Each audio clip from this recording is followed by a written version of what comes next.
जय हिंद दोस्तों, आप सभी साथियों को मेरा प्यार भरा नमस्कार। मैं आशा करता हूं कि आप सभी अच्छे होंगे। तो चलिए शुरू करते हैं। आज हम ई रूपी क्या है इसके बारे में चर्चा करेंगे। तो देखिए, ई रूपी क्या है? एक प्रकार का वाउचर है और ई रूपी को प्रधानमंत्री नरेंद्र मोदी के द्वारा लॉन्च किया गया। ई रूपी एक प्रकार का प्रहार है, एक चोट है भ्रष्टाचारियों के ऊपर।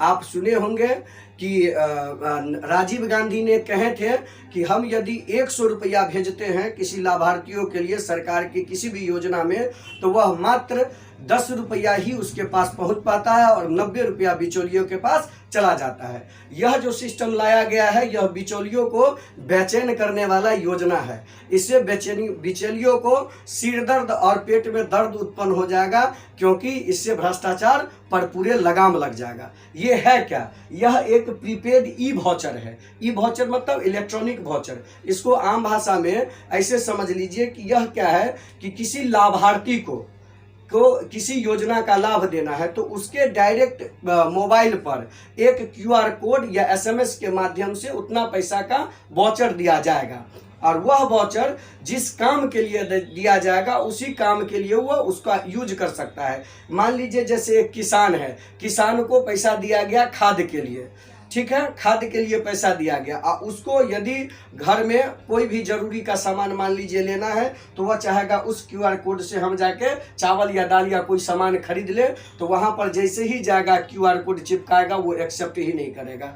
मतलब वह कोड केवल वह खाद वाले दुकान पर ही एक्सेप्ट हो सकता है। क्यों? क्योंकि ई वाउचर के लिए जो क्यूआर कोड या एसएमएस देता है वह संस्था का नाम है एनपीसीआई। एनपीसीआई क्या है? यह national payment corporation of India है। जैसे अपना लोग जानते हैं कि बैंक को कंट्रोल आरबीआई करती है, इसी तरह से यूपीआई पेमेंट को कंट्रोल यह संस्था करती है, जो भारत सरकार के अधीन है। जैसे अपना लोग जानते हैं गूगल पे है, फोन पे है, व्हाट्सएप पे है, अमेजोन पे है, ये कोई भी पे है, इसका निगरानी यही संस्था करती है। तो ये संस्था 3 गो कोड निकालती है, एक ही चीज का 3 कोड। एक कोड लाभार्थी के पास देती है, एक कोड उस संस्था के पास देती है या दुकानदार को देती है जिससे संबंधित वो कोड दिया गया, और तीसरा अपने पास रखती है एक रिकॉर्ड के रूप में। मान लीजिए कि एक स्टूडेंट है, इसको छात्रवृत्ति के रूप में 5000 रुपया दिया गया।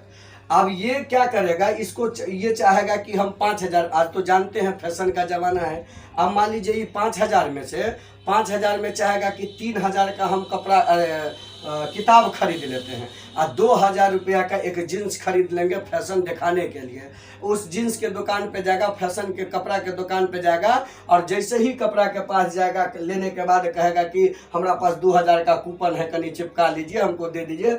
जैसे ही चिपकाएगा एक्सेप्ट ही नहीं करेगा, उसको मिलेगा नहीं, फिर उसको घूम के किताब ही खरीदना पड़ेगा। क्योंकि ये एनपीसीआई जो है वह क्यूआर कोड इस फैशन वाले को भेजेगा ही नहीं, क्योंकि उसको पैसा दिया है छात्रवृत्ति के लिए, तो छात्रवृत्ति के ही लिए उसको वही काम करना पड़ेगा।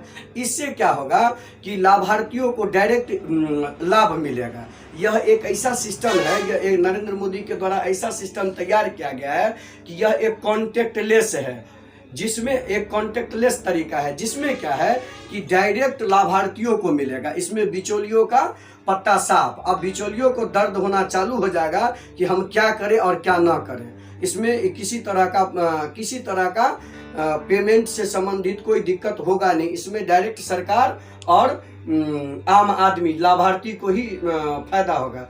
मान लीजिए कि जैसे कोई बाढ़ आ गई, या कोई एनजीओ है, या भूकंप आ गया, तब कोई किसी को पैसा या किसी प्रकार का सहायता करता है, तो उसमें हम तो देते हैं या कोई आदमी सहयोग करता है, लेकिन पूरा उपयोग उसके लिए किया जाता है कि नहीं, यदि बाढ़ के लिए दिए तो बाढ़ के लिए यूज किया जाता है कि नहीं, इसका पता हम लोगों को नहीं चलता है। यदि यह सिस्टम क्यूआर कोड यदि आ जाएगा, तो हमको मान लीजिए किसी को देना, जैसे बूढ़े हैं, बूढ़ा को हमको कपड़ा देना है, तो उसके लिए हम कपड़े के लिए क्यूआर कोड डालेंगे, वो क्यूआर कोड एक दुकानदार के पास डालेंगे, वह केवल वो कपड़ा ही खरीद सकता है, उसका पैसा का दुरुपयोग नहीं कर सकता है। तो हम आशा करते हैं कि यह आप लोग को समझ में आ गया होगा कि यह ई रुपे कार्ड क्या है। तो चलिए।